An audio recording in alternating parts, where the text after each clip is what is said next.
Hi, I'm Tristan Ziegler with Hazelcast, and today I'll introduce you to Apache Pulsar and how to utilize it in conjunction with the Hazelcast platform.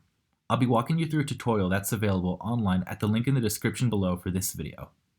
Apache Pulsar functions mostly similar to Apache Kafka, and while Kafka typically will have higher throughput and very low latency, Pulsar allows for nearly limitless topics across the entire cluster while supporting end-to-end encryption and external storage on bookkeeper nodes. In this tutorial, I'll be connecting to Apache Pulsar, where a Hazelcast job will receive messages from Pulsar and count them while also grouping the messages by user. Because we're using an infinite stream, we'll use a sliding window to process our data.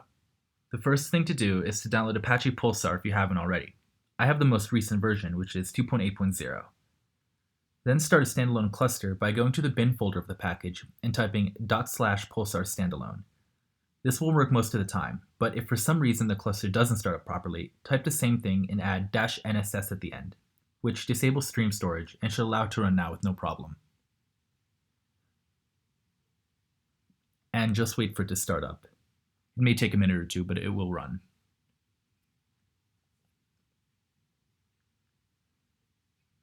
And you'll know it started up when you see alive and true. We should then start an instance of Hazelcast, which can be done by going to the Hazelcast package and typing bin jet start. Just wait for it to set up and you should be good to go.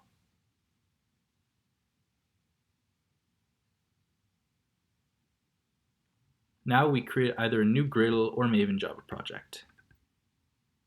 And for me in Maven, the group and artifact ID will match the build. So I'll name it org example and the artifact ID pulsar example. And we can have the same name for our project name. Then copy either the Gradle or Maven build from the tutorial website. If you're using Gradle, there's actually a typo in the build.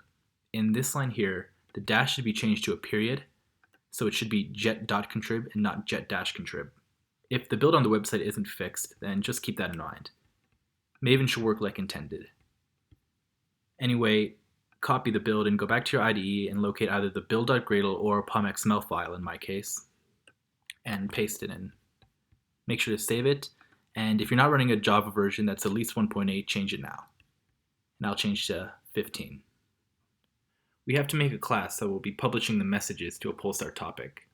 So copy the code here and create a new class called message publisher.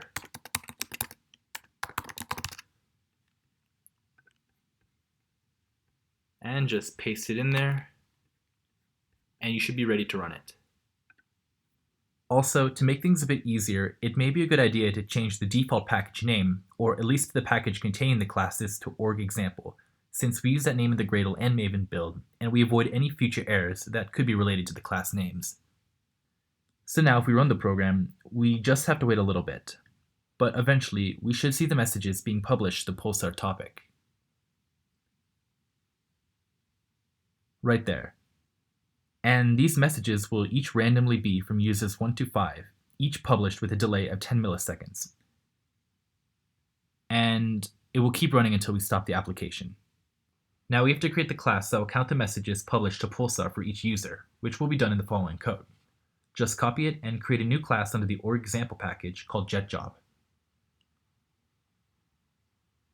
And when we have that, we'll just paste it in like usual.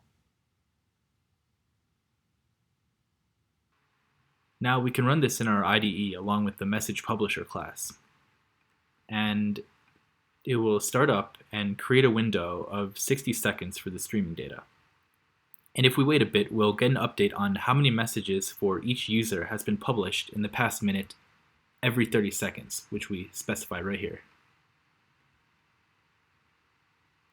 We can also run the program on the command line, which I think is a bit more clear. So first we have to create a jar file by going to the project directory and typing mvn package or Gradle build in the main folder. And we just wait for it to build. And once we have that, we can submit it. Then just copy and paste here the path to the Hazelcast package followed by submit.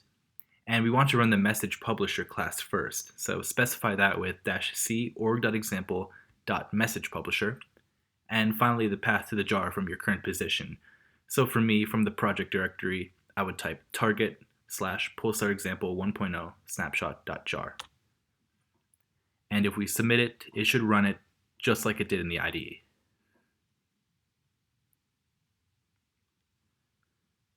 Then we submit the main JetJob class that will pick up and aggregate the messages. So we open a new terminal window and type the same thing from the same position, except this time we don't need to specify any class. And when we have that, we submit it, and the Hazelcast cluster will pick up on it and show our output momentarily. Right here, for each user.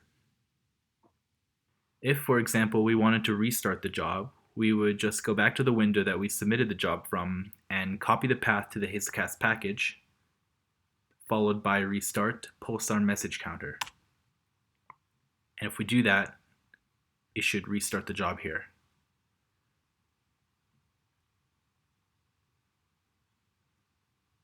Finally, to cancel the job, we can forcefully shut it down with Control-C or type jet cancel Pulsar message counter,